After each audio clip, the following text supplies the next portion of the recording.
2008 මේ 15 වෙනිදා ඉන්දියාවේ නොයිඩාහි සෙක්ටර් 25 ජලවායු විහාරයේ L32 නිවාසයේ වෙනදා වගේම සාමාන්‍ය උදෑසනක් ගෙදර ඇතුලේ අවුරුදු 13ක් වයසති ආරුෂි තල්වාර් තමන්ගේ පාසලට යන්න සූදානම් වෙනවා.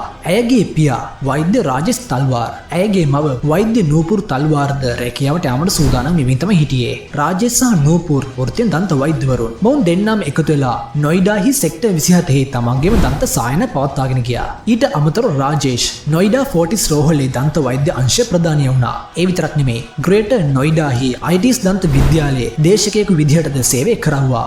මේ හින්දා තල්වාරියලගේ කාලසටහන ඉතාමත් කාර්යබහුලයි. මොවුන්ට ගොඩක් වෙලාවට තමන්ගේ දියණිය සමග කාලය ගත කරන්න හම්බුනේ රාත්‍රී කාලයේදී විතරයි. ආරුෂි ඔවුන්ගේ එකම දියණිය වුණා. ඒ වගේම තමයි ඔවුන් තමන්ගේ දියණිය උස්මහත් කරන්න විශාල දුකක් විඳලා තියෙනවා. මෙන්න මේ හින්දා ඒ කට්ටිය තමන්ගේ දියණියට ගොඩක් ආදරය කරනවා. දින 9කට පස්සේ, ඒ කියන්නේ මේ 24 වෙනිදා ආරුෂිගේ උපන්දිනය. මේ 16 වෙනිදා ඉඳන්ම ඇයගේ ගිම්හන පාසල් නිවාඩු ආරම්භ වෙනවා. මේ හින්දා ආරුෂිගේ දෙමාපියන් පහුවදාම, ඒ කියන්නේ මේ 16 වෙනිදාම ආරුෂිගේ මිතුරා සමග ආරුෂිගේ උපන්දින සැලසුම් කරවුවා. නිවසේ අම්මා තාත්තා දුවට අමතරව නේපාල ජාතිකයෙක් වෙච්ච 45 හැවිරිදි සේවකයෙක් දුන්නා. මේ කෙනාගේ නම තමයි හේමරාජ් බංජාඩේ. හේමරාජ් තමයි හැමෝටම උදෑසන ආහාරය පිළියෙල කරන්නේ. උදේ කැම ගත්තට පස්සේ ආරුෂි තමන්ගේ පාසලට පිටත් වෙනවා. ඒ වගේම ඇයගේ දෙමාපියන් තමන්ගේ රැකියාවට පිටත් වෙනවා. මේ 15 වෙනිදා සන්ධ්‍යාව සාමාන්‍ය දවසක් වගේම තිබ්බා. නූපුර් හවස 7:00 වෙද්දිත් රාජේෂ් 9:00 වෙද්දිත් ගෙදරට ආවා. ඒ වෙනකොටත් හේමරාජ් රාත්‍රී ආහාරය පිළියෙල කරන ගමන් තමයි හිටියේ. රෑ කෑමට පස්සේ රාජේෂ් තමන්ගේ දියණියගේ උපන්දිනට ගෙනව තෑග ගිහින් දෙනවා. මේක ඇවිල්ලා සෝනි කැමරාවක්. ඊට පස්සේ රාජේෂ් සහ නූපුර් තමන්ගේ දියණියට මේ කැමරාව තෑග කරනවා. ආරුෂි මේක දැක්කට පස්සේ ගොඩක් සතුටු වෙනවා. ඊට පස්සේ ආරුෂි අම්මයි තාත්තයිත් එක්කනොත් ෆොටෝ එකක් ගහනවා. ඊට පස්සේ අම්මයි තාත්තයි ඒ කට්ටිය නිදන කාමරයට යනවා. රාජේෂ් නම් රෑ 12 වෙනකල් මෙයාගේ ලැප්ටොප් පරිගණකේ වැඩ කරනවා. ඊට පස්සේ තමයි රාජේෂ් නිදර යන්නේ. කොහොම හරි ඉතින් ඔන්න මේ වෙද්දී ගෙදර හැමෝම නිදි. ආරුෂි නැගේ කාමරේ, හේමරාජ් යාගේ සේවක කාමරේ, අම්මයි තාත්තයි ගෙදර ප්‍රධාන නිදන කාමරේ. මේ ගෙදර වරකඩි 300ක් පුරා වීදිලා තිබුණා. පිටතින් බලනකොට මේක සාමාන්‍ය ගෙදරක් වගේ පෙනුනට මේක ඇතුලේ සැලැස්ම තරමක් වෙනස්. මොකද මේ ගෙදරට ඇතුල් වීමට එක පිට එක දොරවල් 3ක් තිබ්බා. ඉස්සලාම පිටතින් යකඩ ග්‍රිල් ගේට්ටුවක්, දෙවනුව දැල් ගේට්ටුවක්, ඒ වගේම අන්තිමේටම ලී වලින් හදපු දොරක්. මේක තමයි ප්‍රධාන දොර. හේමරාජ්ගේ සේවක කාමරේ දොරවල් දෙකක් තිබ්බා. මේකෙන් එක දොරක් විසිත කාමරයට සහ කෑම කාමරයට විවෘත වෙනවා. ඊළඟ දොර ගෙදර අනිත් පැත්තේ තියෙන යකඩ ග්‍රිල් ගේට්ටුව අතරින් විවෘත වෙනවා. ඒ කියන්නේ සේවක කාමරේ හරහාද ගෙදරට ඇතුල් වෙන්න පුළුවන්. රාත්‍රී අඳුරත් එක්ක මුළු මහල් නිවාසයේම ගැඹුරු නිශ්ශබ්දතාවයක. රාත්‍රී අඳුර ගැඹුරු වෙනවත් එක්කම මේ නිශ්ශබ්දතාවය තුල L32 නිවාසයේ බිත්ති පැය කිහිපයකින් මුළු රටම කම්පා කරන තරම් සිද්ධියකට සාක්ෂි දරයි කියලා කවුරුවත් හිතුවේ නෑ. මේක වසර කිහිපයක් තුලම අභිරහස් සහ මතභේදවල පැටලි සදාටම රහසක් වෙච්ච සිද්ධියක්. පහවදා උදේ 6ට පමණ ගෙදර මෙහෙකාරය වෙච්ච ಭಾರತಿ සාමාන්‍ය විදිහටම L32 නිවාසයේ පිටත ගේට්ටුව වෙත ඇවිල්ලා දොරේ සීනු නාද කරනවා. හැබැයි ඉතින් දොර විවෘත කරන්න කවුරුවත් මෙන්නේ නෑ. ඇය ආයෙත් වතාවක් දොරේ සීනු නාද කරනවා. හැබැයි ඉතින් මේ වතාවෙත් කවුරුවත් මෙන්නේ නෑ. ಭಾರතියට තේරෙනවා මෙතන මොකක් හරි ප්‍රශ්නයක් තියෙනවා කියලා. මොකද හැමදාම වගේ දොරේ සීනු එකපාරක් නාද කරපු ගමන්ම ගෙදර සේවකයා හේමරාජ් ඇවිල්ලා ගේට්ටුව අරිනවා. තුන්වෙනි පාරත් සීනු නාද කරාම ආරුෂිගේ අම්මා නූපුර් තල්වාර් එළියට ඇවිල්ලා ගේට්ටුව අරිනවා. නූපුර් පුදුමේ වගේ ಭಾರතිගෙන් අහනවා. ගෙදර දෙවෙනි දොරත් එළියෙන් අගුළු දාලා මේ හේමරාජ් කොහෙද? ඊට පස්සේ නූපුර් හේමරාජ්ට කෝල් එකක් ගන්නවා. මේ කෝල් එක ආන්සර් කරනවත් එක්කම එක පාටම කට් කරනවා. නූපුර් ಭಾರතියට කියුවේ හේමරාජ් කිරි ගෙන්න ගිහිල්ලා ඇති. ඒ හින්දා ටික වෙලාවක් ඉන්න කියලා. හැබැයි ඉතින් ಭಾರතියට තවත් ගෙවල් වලට යන්න තියෙනවා. ඊට පස්සේ නූපුර් ಭಾರතිය පල්ලෙහාට යවලා බැල්කනි ඉඳන්ම අමතර යතුරු කට්ටලයක් පල්ලෙහාට විසික් කරනවා. ආරුෂිගේ තාත්තා රාජේෂ් ඒ වෙද්දී උදෑසන කෑම ගන්න එළියට ඇවිල්ලා තමයි හිටියේ. මේලදී රාජේෂ්ගේ අවධානය යොමු වෙන්නේ මේසේ උඩ තිබ්බ විස්කි බෝතලයක් පැත්තට. මේක දැක්කට පස්සේ රාජේෂ්ගේ මුහුණ සුදු මෙලි වෙනවා. මොකද මේ බෝතල් ලේ පැලන් තිබ්බ හින්දා රාජේෂ්ට අමුතු බියක් දැනෙනවා. රාජේෂ් කෙලින්ම යන්නේ තමන්ගේ තියෙන ආරුෂිගේ කාමරයට. කාමරේ දොර ඇරලා තියෙනවා දැක්කට පස්සේ රාජේෂ්ගේ බිය තවත් වැඩි වෙනවා. කාමරේ තියෙන දැක්කට පස්සේ රාජේෂ්ට කෑ ගැහිනවා. මෙතන තියෙන්නේ ආරුෂිගේ ඇඳ මත ලේන් තෙත්වලා ගියපු ආරුෂිගේ සිරුර. ආරුෂිගේ ගෙල තියුණු ආයුධකින් කපා දාලා. සෙමියාගේ ශබ්දය ඇහිලා නූපුරුද මෙතෙන්ට එනවා. මේක දැක්කට පස්සේ නූපුර්ගේ ඇස්වලින් කඳුළු ගලාගෙන එනවා. මේ අතරතුරේදී ಭಾರತಿ යතුරු රැගෙන ආයෙත් පර ගේට්ටුව ගාවට එනවා. හැබැයි ඉතින් පුදුමයට කාරණේ වෙන්නේ මේ වතාවේදී දොර යතුරක් නැතුවම ටිකක් තල්ලු කරපු ගමම ඇරණ එකයි. ඒ වගේම ඊට පස්සේ තියෙන දැල් දොර සැහැල්ලුවෙන් අගුල් දාලා ඒකද මදක් තල්ලු කරපු ගම විවෘත වෙනවා. ಭಾರತಿ ගිය ඇතුළට යනකොටම ඇහින්නේ ආරුෂිගේ කාමරේ පැත්තෙන් කවුරුම හරි කෙනෙක් කන ශබ්දයක්. ಭಾರತಿ මෙතෙන්ට යනවත් එක්කම නූපුරය බදාගෙන ඇඳ මත වැටීන ආරුෂිය පෙන්නලා කියනවා. හේමරාජ් මගේ දුව මරලා තාලා මෙතනින් පැනලා ගිහිල්ලා. ආරුෂිගේ තත්ත්වය දැක්කට පස්සේ ಭಾರತයට හිතා ගන්නවත් බෑ. ඇයි මේකට ගොඩක් බය වෙලා ගෙදරින් පිටත් වෙනවා. ඒ වගේම තමයි අසල්වාසීන්ට මේ ගැන කියනවා. මිනිත්තු කිහිපයකින් වටපිටාවෙන් හැම මිනිස්සෙක්ම මෙතන එකතු වෙනවා. ඒ වගේම තමයි මහල් නිවාසයේ ආරක්ෂකයා මේ ගැන පොලිසියට දැනුම් දෙනවා. ටික වේලාවකට පස්සේ පොලිසියන් මෙතනට ඉක්මනින් එනවා. හැබැයි ඉතින් මේ වෙනකොටත් ගෙදර ඇතුලේ මිනිස්සු 20කට වඩා වැඩි ප්‍රමාණයක් එක්රැස් වෙලා. මේ නිසා ඇතිවෙච්ච කලබල හේතුවෙන් අපරාධ ස්ථානයේ සම්පූර්ණ විනාශ වෙලා. ඒ වගේම තමයි වැදගත් සාක්ෂි රැසක් මේ හින්දා විනාශ වෙලා. කම්පරණ පත්තල හිටිය රාජශාන නූපුර පොලිසියට කියුවේ තමන්ගේ සේවකයා හේමරාජ් ඒ කට්ටියගේ දුව ආරුෂි මරලා දාලා ගෙදරින් පැනලා ගිහිලා කියලා. මේ ආරුෂිගේ ඝාතකයා කවුද? මේ ඝාතකයා හේමරාජ් වෙන්න පුළුවන්ද? මේ අභිරහස පොලිසියට විසඳගන්න පුළුවන් වේද? එහෙනම් අපි යමු අද ආරුෂිගේ ඝාතනය සොයා යාමට.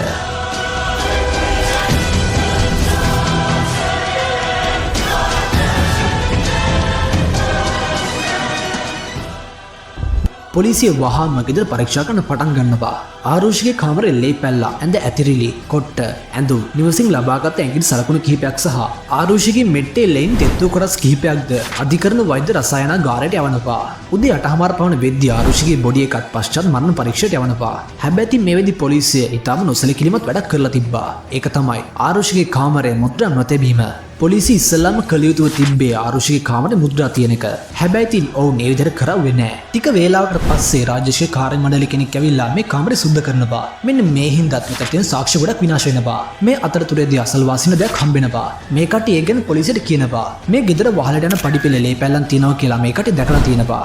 රාජේෂ් පොලිසියත් එක්ක තරහට කියනවා. ඔය කට්ටිය මගේ දුවගේ මිනිමරුව හේමරාජ් අල්ලන්නේ නැතුව මෙතෙන්ටලා කාලේ කනවා. හේමරාජ් මේ වෙද්දිත් එයාගේ රට නේපාලට පැනලා ගිහිල්ලා තැති. රාජේෂ් පොලිසියට කියනවා. ඔය කට්ටිය හේමරාජ් ඉක්මනින් මල්ලාගත්තොත් එහෙම මං ඔයාලාට 25000 මුදලක් දෙනවා. හේමරාජ් මේ වෙද්දිත් ගෙදරින් අතුරුදහන් වෙලා. ඒ හින්දා පොලිසිය මෙයාව ප්‍රධාන සැකකාරයෙක් විදිහට නම් කරනවා. හේමරාජ් රාත්‍රියේදී විස්කි පානය කරලා ආරුෂිගේ කාමරයට ඇතුල් වෙන්නේ නැති. ඊට පස්සේ මොහු ඇයට ලිංගික අතවර කරන්න උත්සාහ කළ අතර ආරුෂි ඒකට විරුද්ධ වෙනවා. මේ හින්දා හේමරාජ් ඇයගේ ගෙල පියකින් කපලා මෙතනින් පලා යන්නේ නැති. මෙන්න මේ වගේ උපකල්පනයක් පොලිසියෙන් ගොඩ නගනවා. හේමරාජ් කියන ඔත්තුව ලබා දෙන කෙනෙක්ට පොලිසිය රුපියල් 2000ක තෑග්ග ප්‍රකාශ කරනවා. ඒ වගේම තමයි පොලිසිය කණ්ඩායමක් නේපාලට යනවා හේමරාජ් අත්අඩංගුවට ගන්න. මේ නඩුව මාධ්‍ය තුලත් විශාල ප්‍රසිද්ධියක් ලබා ගන්නවා. මේ හින්දා නගරේ පොලිස් අධිකාරී මහේෂ් මිශ්‍රා මේ නඩුව පැය 24ක් ඇතුළත විසඳන බව ප්‍රකාශ කරනවා. වෛද්‍ය සුනිල් ධෝරේගේ නායකත්වය යටතේ ආරුෂිගේ සිරුරේ පශ්චාත් මරණ පරීක්ෂණය කරනවා. ඒ වගේම තමයි දහවල් 1ට පමණ ආරුෂිගේ දේහය ඇගේ පවුලේ කටට බාර දෙනවා. ඒ වගේම හවස 4ට ආදාහනකාරයේදී ඇගේ අවසන් කඩුව සිද්ධ කරනවා. පහවදා උදේම ඒ කියන්නේ 2008 මැයි 17 වෙනිදා රාජේෂ් සහ නූපුර තමන්ගේ දියණියගේ අලු ගංගා නදිය පා කරන්න හරිද්වාර බල පිටත් වෙනවා. ඔවුන්ගේ නිවසේ දැන් ඉන්නේ රාජේෂ්ගේ සහෝදරයා වෙච්ච දිනේෂ් තල්වාර්. ඒ වගේම තවත් කාර්ය මණ්ඩල කිහිප දෙනෙකුත් ඉන්නවා. මේ ගෙදරට හැම වෙලෙම වගේ පොලිසියෙන් ආවා. පොලිසිය ඉල්ලීම පරිදි විශ්‍රාමික පොලිසිය කෙනෙක් වෙච්ච කේ.කේ. ගෞතම්ද මේ විමර්ශනයට සම්බන්ධ වෙනවා. මැයි 17 වෙනිදා උදේ ඔහු රාජේෂ් තල්වාරේ ගෙදරට එනවා. ඔහුට වහලට යන පඩිපෙළේ පැල්ලම් පේන්න තිබ්බා. හැබැයි ඉතින් පොලිසිය මීට කලින් නම් මේ දේ වැඩි ගණන් අරගෙන තිබ්බේ නෑ. ඊට පස්සේ මේ ගෞතම් රාජේෂ්ගේ සහෝදරයාගෙන් වහලේ දොර යතුරු ඉල්ලනවා. හැබැයි ඉතින් දිනේෂ්ට මේ යතුරු හොයාගන්න බැරි වෙනවා. ඊට පස්සේ ගෞතම් මේ දොර අගුල කඩලා දාලා තවත් නිලධාරීන් කිහිප දෙනෙක් එක්කන් වහලේ උඩට යනවා. එතකොට මේ කටින් දකින්න දෙයින් හැමෝම කම්පණයටපත් වෙනවා. මොකද මෙතන තියෙන්නේ තවත් මලසිරුරක්. මේ මලසිරුරෙත් ගල කපා දාලා මේ කෙනාගෙත් ආරුෂිගේ ගෙලේ තිබ්බ වගේම කැපුම් තුවාල තමයි තියෙන්නේ. මේ බොඩි එක සම්පූර්ණයෙන්ම ලෙයි නැහැවිලා ගිහිල්ලා. ඒ වගේම තමයි තරමක් කුණු වෙලා. ඊට පස්සේ පොලිසිය ගෙදරින් පිටත් වෙලා හිට තල්වාර රියලව ගෙදරට කැඳවනවා. පොලිසිය රාජේෂ්ගෙන් අහනවා මේ බොඩි එක ගැන. හැබැයි රාජේෂ් නම් මේ බොඩි එක කුණු වෙලා තියෙන හින්දා මේ බොඩි එක හඳුනගන්න එක ප්‍රතික්ෂේප කරනවා. ඊට පස්සේ වටපිටා කිහිප දෙනෙක් කැඳවලා මේ බොඩි එක ගැන අහනවා. ඒ කට්ටිය හඳුනගන්නවා මේ ඉන්න කවුද කියලා. මේ බොඩි එක වෙන කාගේවත් නෙමෙයි ගෙදර සේවකයා හේමරාජ්ගේ. මේ හින්දා එක තප්පරයකින් මුළු සිද්ධියම කන පිට ගහනවා. ඊයේ වෙනකල්ම ආරුෂිගේ ඝාතකය වුණේ හේමරාජ්. හැබැයි ඉතින් ඝාතකයා කියලා හිතන් හිටිය කෙනත් මේ විදි ඝාතනය වෙලා. මේ නඩුව දැන් දිත්ත ඝාතනය බඩපත් වෙනවා. මේ නඩුව දැන් ගොඩක් පැටලි සහගතයි. විශාල අභිරහසක්. දැන් පොලිසියට තිබු ප්‍රශ්නය තමයි ආරුෂිගේ ඝාතකයා හේමරාජ් නෙමෙයි නා. ආරුෂිව සමග හේමරාජ් ඝාතනය කළේ කවුද? හේමරාජ්ගේ බොඩි එක හොයාගන්නවත් එක්කම ගෞතම්ට වැදගත් සාක්ෂි කිහිපයක්ම හම්බෙනවා.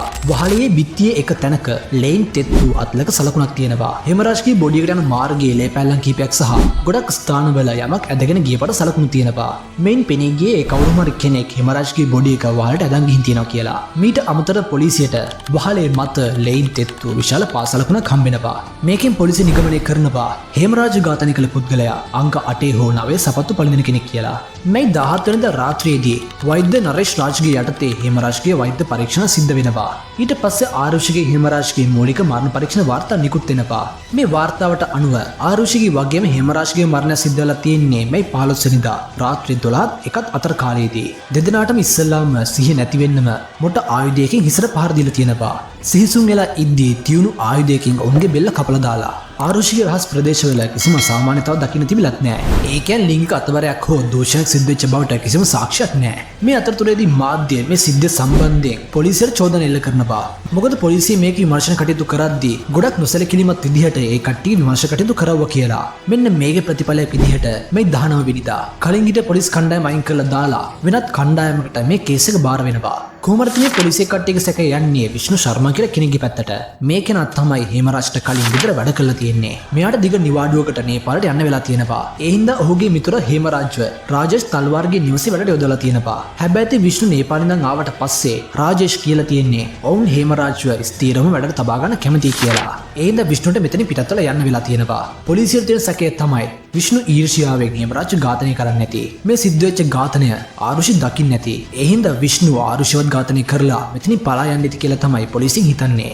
ඒ හින්දා පොලිසියෙන් ඉක්මනින්ම විෂ්ණු අත්අඩංගුවට ගන්නවා. මේ කෙනාගේ ප්‍රශ්න කරද්දී පොලිසියෙන් දැනගන්නවා. ඝාතනය සිද්ධ වෙච්ච දවසේ ඒ කියන්නේ 16 වෙනිදා විෂ්ණු ඉඳලා තියෙන නේපාලයේ එයා ඉන්දියාවේ ඉඳලා නැහැ. මෙන්න මේ හින්දා විෂ්ණුවත් මේ ඝාතනයට සැක කරන්න බෑ.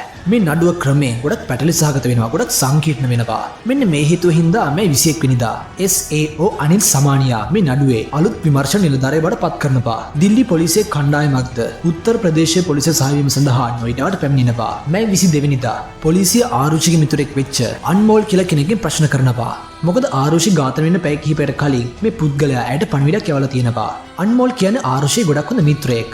ඔහු ආරුෂිගේ ඝාතනයට පෙර දින 45ක් තුල ඇයට ඇමතුම් 688ක් ලබාගෙන තියෙනවා. ප්‍රශ්න කිරීමවලදී අන්මෝල් පැවසු දෙයින් පොලිසිය පුදුමයටපත් වෙනවා. පොලිසිය සැක යොමු දිශාව කාටවත් විශ්වාස කරගන්න බැරි වුණා. මොකද අන්මෝල් පොලිසියට පැවසුවේ රාජේෂ් තල්වාර්ට, ඒ කියන්නේ ආරුෂිගේ තාත්තට අනිතා දුරානි නම් කාන්තාවක් සමග අනිය සම්බන්ධ තිබු බවට. මේ කාරණේ අන්මෝල්ට පවසලා තියෙන්නේ තාරුෂිම තමයි. මතක ඇතිනේ රාජේෂ් තල්වාර් මරණය සිද්ධ වෙච්ච දවසේ සම්පූර්ණ වැරද්දම හේමරාජ් පිට පැටවුවා. ඒ වගේම තමයි හේමරාජ්ගේ බොඩි එක හඳුනගන්න ඉන්න කියද්දිත් එයා ඒක ප්‍රතික්ෂේප කරවුවා. පොලිසියට කලින් ඉඳන්ම රාජේෂ් ගැන සැකයක් තිබ්බා. හැබැයි ඉතින් මේ කතාවත් එක්කන් ඒ සැකය තවත් වැඩි වෙනවා.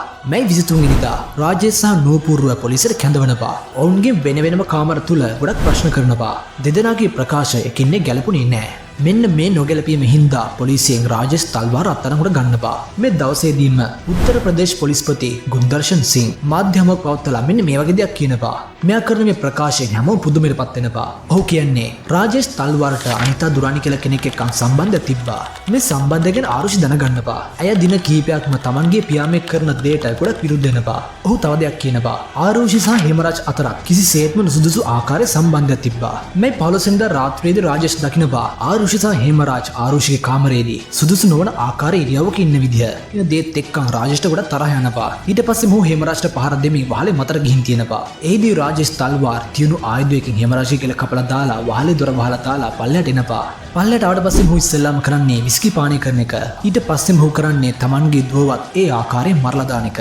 පොලිසිය මේ කරු ප්‍රකාශය හින්දා හැමෝම පුදුමයටපත් වෙනවා. මිනිස්සු හිතනවා තාත්තා කෙනෙක්ට පුළුවන් ද වයස 13ක් වෙච්ච තමන්ගේ එකම දියණියට මේ වගේ කුරුඩු ආකාරයෙන් මරා දාන්න. ප්‍රශ්නේ ඒක නෙමෙයි. කිසිම ආකාරයක සාක්ෂියක් නැතුව අහිංසක පොඩි දැරිවියකට අවුරුදු 45ක් වයස සේවකයෙකු සමග සම්බන්ධයක් ඇති බව චෝදනා කිරීමයි. මරණයෙන් පස්සේ ඇයට මේ කරු අපහාසයක් ගැන මිනිස්සු කම්පාටපත් වෙනවා. මිනිස්සු දිගින් දිගටම ආරුෂිගේ චරිතය ඝාතනය සම්බන්ධයෙන් පොලිසියට චෝදනා කරනවා. ඒ හින්දා පොලිසිය කරන්නේ මේ කතාව වෙනස් කරන එක. ආරුෂි දැනන් හිටියා තමන්ගේ පියාගේ තියෙන අනියම් සම්බන්ධය ගැන. ඇය දිගින් දිගටම තමන්ගේ තාත්තාගේ මේ ගැන ප්‍රශ්න කරනවා. මේකට කෝපයට පත් වුණ තාත්තා ඒ කියන්නේ රාජේෂ් තමන්ගේ දියණිය මරලා දානවා. මේ සිද්ධිය දකිනවා ගෙදරින් සේවකයා හේමරාජ්. ඒ හින්දා රාජේෂ් කරන්නේ හේමරාජ් ඝාතනය කරන එක. හැබැයි ඉතින් පොලිසියට කිසිම ආකාරයක සාක්ෂියක් නැහැ ඝාතකයා රාජේෂ් කියලා ඔප්පු කරන්න. මේ හින්දා රාජේෂ් තල්වාර් සහ නූපුර තල්වාර් පොලිසිය ඔවුන්ගේ අසාර්ථකත්වය වසන් කරන්න සහ නඩුව වසා දාන්න තමන්න මේකට හසු කිරීමට උත්සාහ කරන බට චෝදනා කරනවා. මේ වගේ දිගින් දිගටම වර්ධනය වන මතභේද සහ මාධ්‍ය පීඩනයේ මැදයේ මේ 31 වෙනිදා මේ නඩුව මධ්‍යම අපරාධ විමර්ශන කාර්යාංශයට ඒ කියන්නේ CBI එකට මාරු කරනවා. මේ නඩුව CBI එක අතට පත් වුණාට පස්සේ ඒකාබද්ධ අධ්‍යක්ෂක අරුන් කුමාර් මේකේ විමර්ශන කටයුතු ප්‍රධාන විදිහට පත් කරනවා. පොලිසියෙන් වැඩිකාරය විදිහට හිතවුවේ රාජේෂ් තල්වාර්ව. ඒ හින්දා CBI එක ඉස්සල්ලාම ඒ කෝණයෙන්ම විමර්ශන කටයුතු කරනවා. මොවුන් ඉස්සල්ලාම කරන්නේ රාජේෂ් තල්වාර් එදා ඉඳන් හිටිය ඇඳුම් පරීක්ෂා කරන එක.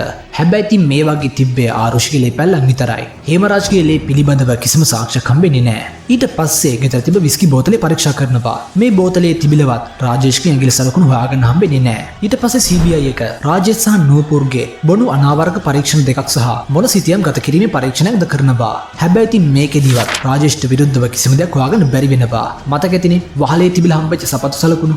ඒ සලකුණු වල ප්‍රමාණය අනුව ඒ සපත්තුව 8ක් හෝ 9ක් වෙන්න ඕනේ. හැබැයි රාජේෂ් දාන්නේ 6 ප්‍රමාණය සපත්තු. CBI එකට තේරෙනවා පොලිසියෙන් කියපු දේ සම්පූර්ණයෙන්ම වැරදි කියලා. ඊට පස්සේ CBI එකේ අවධානය යන්නේ රාජේෂ්ගේ සායන සහායක ක්‍රිෂ්ණා තඩ්රයි පැත්තට.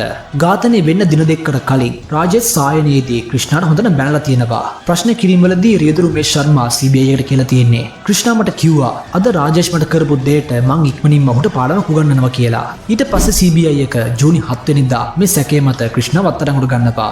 මොහුගේ ගෙදර පරීක්ෂා කළ බලද්දී මේ කටියන් හම් වෙනවා. ලේ තැවුණු පිහක් සහ කලිසමක් ඒ වගේම කොට්ටුරක් හොයාගන්නවා. CBI එකෙන් මොහුට පරීක්ෂණ කීපයක්ම කරනවා. එහිදී මොහු ඔහුගේ යාළුවෙක් වෙච්ච රාජ් කුමාර් කියලා කෙනෙක් ගැන කියනවා. දින කිහිපයකට පස්සේ විජේ මණ්ඩල් කියලා කෙනෙක්ගේ නමත් මේකට ගෑවෙනවා. ඊට පස්සේ රාජ් කුමාර් සහ විජේ මණ්ඩල්ගේද පරීක්ෂණ පවත්වනවා. මේ තුන්දෙනා නේපාල ජාතිකයන්. ඒ කියන්නේ ක්‍රිෂ්ණා, රාජ් කුමාර් සහ විජේ මණ්ඩල්. ඒ වගේම තමයි රාජ් කුමාර් සහ විජේ මණ්ඩල් රාජේෂ්ගේ අසල්වාසීන්ගේ ගෙවල් සේවය කරපු කට්ටිය. මේ විජේ මණ්ඩල් කියන්නේ රාජේෂ්ගේ අසල්වැසියා ඕනිෂ් ටන්ඩන්ගේ ගෙදර සේවය කරපු කෙනා. රාජ් කුමාර් කියන්නේ අනිතා දුරානිගේ නිවසේ සේවය කරපු කෙනා. මේ තුන්දෙනාම ප්‍රධාන සැකකාරයන් විදිහට නම් කරනවා. මේක සම්බන්ධයෙන් ජූලි 11 වෙනිදා CBI ඒකාබද්ධ අධ්‍යක්ෂ අරුන් කුමාර් මාධ්‍ය හමුවක් පවත්වනවා. ඔහු මේලාදී කියන්නේ ක්‍රිෂ්ණා, රාජ් කුමාර් සහ විජේ ඒ කට්ටිය කරපු පරීක්ෂණවලදී හෙළි කරපු කරුණු. මේ 15 වෙනිදා රාත්‍රියේදී හේමරාජ්, ක්‍රිෂ්ණා, රාජ් කුමාර් සහ විජේ මණ්ඩලට මත්පැන් පාන සඳහා ආරාධනා කරනවා. මත්පැන් පානය කරමින් හිටිය ක්‍රිෂ්ණා තමන්ට රාජේෂ් තල්වාර්ගෙන් පලිගන්න අවශ්‍ය බවත් රාජේෂ් තමන්ට අපහාස කළ බවත් මෙතෙන්දී කියනවා. හැබැයි ඉතින් පුදුමයට කාරණාව වෙන්නේ මේ කතාබහ ආරුෂ් අහන් ඉන්න එක. ඇය මොවුන්ට තර්ජනය කරනවා. මේ හැමදේම ඇය තමන්ගේ තාත්තට කියනවා කියලා. මේ හින්දා කෝපයට පත් වුණු ක්‍රිෂ්ණා තමන්ගේ පිහි එළියට අරගෙන ආරුෂිව ඝාතනය කරනවා. මේ අතර මේ වෙච්ච දෙයට බය වෙච්ච හේමරාජ් මේ ආරුෂිගේ ඝාතනය රාජේෂ්ට පවසන බව කියනවා. මේ හින්දා ක්‍රිෂ්ණා, විජේ සහ රාජ් කුමාර් හේමරාජ් බලහත්කාරයෙන්ම වහලේ මතට අරන් ගිහිල්ලා මෙතනදී ඝාතනය කරනවා. අධ්‍යක්ෂ අරුන් කුමාර් පැවසුවේ මේ තුන්දෙනා පරීක්ෂණ වලදී එක එක කතා කියනවා. එක්කෙනෙක් කියනවා ආරුෂිය මරාදම රාජ් කුමාර් කියලා. එක්කෙනෙක් කියනවා විජේ කියලා. අනික් කෙනා කියනවා ක්‍රිෂ්ණ වෙන්නේ නැති. හැබැයි ඉතින් මේ තුන්දෙනාගේම කතාවල හේමරාජ වහලේ මතට අරන් ගිහිල්ලා මරා දැමුවා කියන කාරණේ පොදුයි. හැබැයි ඒක අවස්ථාවකදී තුන්දෙනා පැවසුවේ රාජ් කුමාර් ආරුෂිට බලහත්කාරයෙන් ලිංගික අතවර කරන්න උත්සාහ කළා තියෙනවා. ආරුෂි මේකට විරුද්ධ වෙනවා. මේකට කෝපයට පත් වෙලා ඒව ඝාතනය කරනවා. මේ තුන්දෙනාගෙන් පාපොච්චාරණයෙන් පස්සේ ජූලි 12 වෙනිදා සාක්ෂි නොමැතිවීම හින්දා රාජේෂ් තල්වාරට දින 50කට පස්සේ අප ලැබෙනවා. හැබැයි CBI එක සතුව මේ වෙලි සාක්ෂි නැහැ. රාජ් කුමාර්, ක්‍රිෂ්ණා සහ විජේ මණ්ඩල් CBI එකේ කරු පරීක්ෂණ වලදී වැරදිකාරයන් බවට පත් වෙනවා. හැබැයි ඉතින් මේ පරීක්ෂණ කරන්නේ මේ වැරදිකාරයන්ට මත්ද්‍රව්‍ය ලබා දීලා. ඒ කියන්නේ මේ තුන්දෙනා කරු පාපොච්චරණ CBI එකකින් මත්ද්‍රව්‍ය ලබා දුන්නට පස්සේ ඒ කට්ටිය කියපු දේවල්. ඒ හින්දා අධිකරණය මේ සාක්ෂි ස්ථිර සාක්ෂි විදිහට සලකන්නේ නැහැ. ඒ හින්දා අධිකරණය මේ සාක්ෂි පිළිගන්නේ නැහැ. හැබැයි ඉතින් මොවුන්ව වැරදිකාරයන් විදිහට සලකන්න බැරි වෙච්ච තවත් ප්‍රධාන හේතුවක් උනේ ඔවුන්ගේ හාම්පුතුන්ගේ ප්‍රකාශ. ක්‍රිෂ්ණාගේ නිවාස හිමිකරු වන KN ජෙහෙරි, විජේ මණ්ඩලගේ හාම්පුතා වන පුනිත් තණ්ඩන්, රාජ් කුමාර්ගේ හාම්පුතා වන අනිතා දුරානි මේ තුන්දෙනාම කියවුවේ මේ 15 වෙනිදා රාත්‍රී 12:00 වෙනකල්ම මොවුන්ගේ නිවසවල සිටි බවට පැවසුවා. රාජේෂ්ගේ මහල් නිවාසයේ ආරක්ෂකින් 6 දෙනාම කිව්වේ නිවසට පිටින් කවුරුත්ම ඇතුළුනේ නැහැ. ඒ වගේම ඇතුළතින් කෙනෙක් පිටතට ගියෙත් නැහැ. රාජේෂ් තල්වාර්ගේ නිවසේ මේ තුන්දෙනාගෙන් එක්කෙනෙක්ගේවත් ඇඟිලි සලකුණු හොයාගන්න තිබ්බේ නැහැ. මූලික විමර්ශන වලදී CBI විසින් ක්‍රිෂ්ණාගේ නිවසින් හොයාගත්ත පිහියේ තිබ්බ ලේ පැල්ලම්ද සතෙක්ගේ බව අනාවරණය වෙනවා. මේ හින්දා මාධ්‍ය තුල කතාබහක් ඇති වුණේ මේ CBI කණ්ඩායම් බලහත්කාරයෙන්ම මොවුන් තුන්දෙනාගෙන් පාපොච්චාරණ ලබාගත්ත කියලා. මත්ද්‍රව්‍ය පරීක්ෂණයට පෙර මේ තුන්දෙනාගේ මනසට කලින් සෝදානම් කළ කතාවක් ඇතුළත් කර තිබූ අතර ඒ හින්දා තුන්දෙනාගේම පරීක්ෂණ අතරතුර ආරුෂි සහ හේමරාජ්ගේ මරණය සම්බන්ධයෙන් කතාවේ තිබ්බ දේවල් ඔවුන් පවසනවා. 2008 සැප්තැම්බර් මාසයේදී කිසිම සාක්ෂියක් නැති හින්දා මේ සේවකයන් තුන්දෙනාව නිදහස් කරනවා. හිරෙන් නිදහස් වුණාට පස්සේ ප්‍රධාන සැකකාරයෙක් වෙච්ච විජේ මණ්ඩල් පැවසුවේ CBI එක විමර්ශන වලදී ඔවුන් මේ තුන්දෙනාට ශාරීරික වශයෙන් වගේම මානසික ලෙසද විශාල වශයෙන් හිංසා කරා කියලා. මේ නඩුව ක්‍රමයෙන් පැටලෙනවා. සෑම පියවරකදීම පිළිතුරු ලැබෙනවා වෙනුවට තියෙන ප්‍රශ්නය තවදුරටත් වැඩි වෙන එක විතරයි සිද්ධ වුනේ. මේ නඩුව ක්‍රමක්‍රමයෙන් සංකීර්ණ බව වැඩි වෙනවා. කලින් පොලිසිය දැන් CBI එක මේ කේස් එක තාමත් ඉස්න ගන්න බැරුව තමයි ඉන්නේ. ඒ වගේ මේ සිද්ධිය CBI එකේ කීර්ති නාමයට විශාල අපකීර්තියක්. මේ හින්දා 2009 සැප්තැම්බර් මාසයේදී ඒ කියන්නේ ආරුෂිගේ සහ හිමරාජ්ගේ ඝාතනයෙන් අවුරුදු 1කමාරකට පස්සේ මේ නඩුවේ විමර්ශන කටයුතු සඳහා පොලිස් අධිකාරී නීලාබ් කිෂෝර්ගේ නායකත්වයෙන් CBI හි අලුත් කණ්ඩායම පිහිටුවනවා. පොලිස් අධිකාරී AGL කෝල් මේ නඩුවේ ප්‍රධාන නිලධාරිවට පත් වෙනවා. මේ CBI එකේ අලුත් කණ්ඩායම ආයත් පාරක් විමර්ශන පටන් ගන්නවා. ප්‍රශ්න කිරීම ආරම්භ කරවුවේ ආරුෂි සහ හේමරාජ්ගේ මරණ පරීක්ෂණ පැවැත්වූ වෛද්‍යවරුන්ගෙන්. ඒ කියන්නේ වෛද්‍ය සුනිත් දොහරා සහ වෛද්‍ය නරේෂ් රාජ්ගෙන්. මේ වතාවේදී මේ දෙන්නාගේ ප්‍රකාශ කලින් තිබ මරණ පරීක්ෂණ වාර්තාවලට වඩා ගොඩක් වෙනස් වෙනවා. මූලික වාර්තාවේ තිබ්බේ ආරුෂි කාත් එක්කවත්ම ලිංගික සම්බන්ධය පවත්වලා නැහැ කියලා. හැබැයි ඉතින් මේ වතාවේදී වෛද්‍ය සුනිත් දොහරා පැවසුවේ ආරුෂිගේ කන්‍යා පටලයට හානි වී තිබූ බවත් ඇයගේ මරණයෙන් පස්සේ ඇගේ රහස් ප්‍රදේශ ඉතා හොඳින් පිරිසිදු කරලා තිබ්බ බවක් පේන තිබ්බ කියලා. ඒ වගේම වෛද්‍ය නරේෂ් රාජ්ද CBI එකට කිව්වේ හේමරාජ්ගේ රහස් ප්‍රදේශයේ යම් ආකාරයේ ඉදිමීමක් තිබ්බ කියලා. ඒකෙන් කියවෙන්නේ හේමරාජ් අවසාන මොහොතේ ලිංගික සම්බන්ධකම් පවත්වමින් සිටි බව හෝ එසේ කිරීමට සූදානම්ව සිටි බවත්ය. ඊට පස්සේ මේ CBI එකේ කණ්ඩායම ඔක්තෝබර් මාසයේදී මේ අපරාධ ස්ථානය ආයත් පාරක් ප්‍රතිනිර්මාණය කරනවා. ආරුෂිගේ ඝාතනයෙන් පස්සේ නැවත වාරයක් ඇගේ කාමරය සකස් කරලා ඊට පස්සේ මිනිස්සුන්ට මේ ආරුෂිගේ ඝාතනය ගැන පුවත ලබා දීලා තියෙනවා.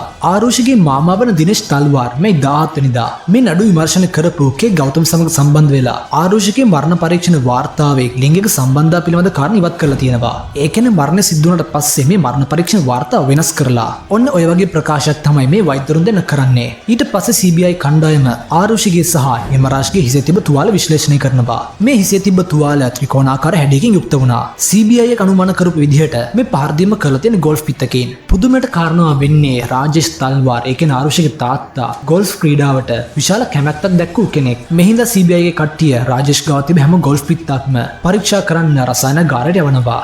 මේකෙදි ලැබිච්ච වාර්තාවෙන් අනාවරණය වුණේ ඒ වයින් අංක 5 ගෝල්ෆ් පිත්ත ඉතා හොඳින් පිරිසිදු කරලා තියෙනවා කියලා. ඒ වගේම තමයි ඒකෙන් සියලුම සාක්ෂි මකා දාන්න උත්සාහ කළා තියෙනවා. CBI එක රාජේෂ්ගේ මේකෙන් අහනවා. ඔහු කියුවේ අංක 4 සහ 5 පිටි මීට කලින් ඔහුගේ මෝටර රථේ තිබ්බ කියලා. හැබැයි ඉතින් මෝටර රථේ සේවස්ථානට යවූ විට මොහු ඔහුගේ රියදුරු උමේෂ් ශර්මාට කියලා තියෙනවා ඒ පිටි දෙක හිමරාජ්ගේ කාමරෙන් තියන්න කියලා.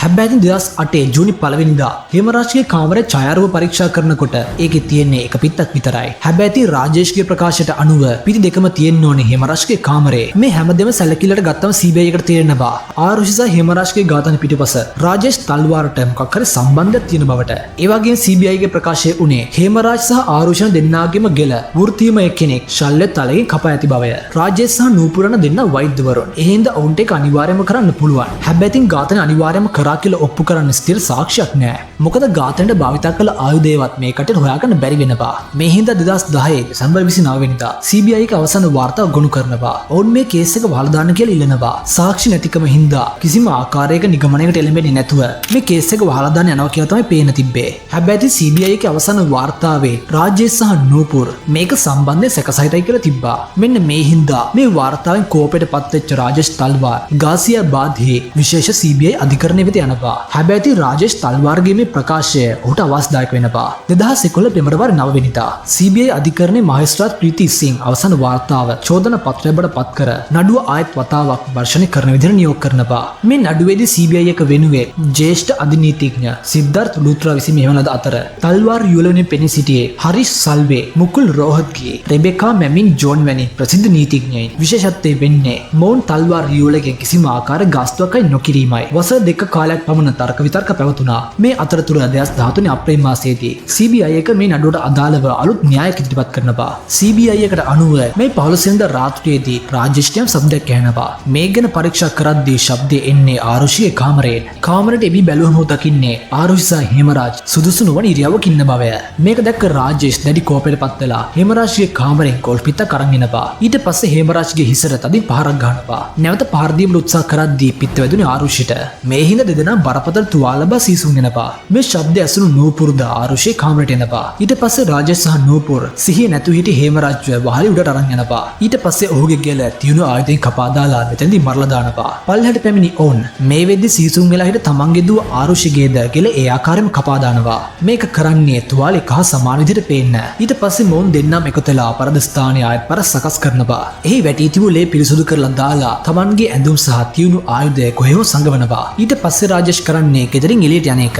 ඒ වගේම තමයි මැද තියෙන දොර පිටින් අගුළු දානවා. ඊට පස්සේ හේමරාජ්ගේ කාමරේ හරහා ගේ ඇතුළට එනවා. මේ දේ මෙයා කරන්නේ විමර්ශකයින් ව්‍යාකූල කරන්න.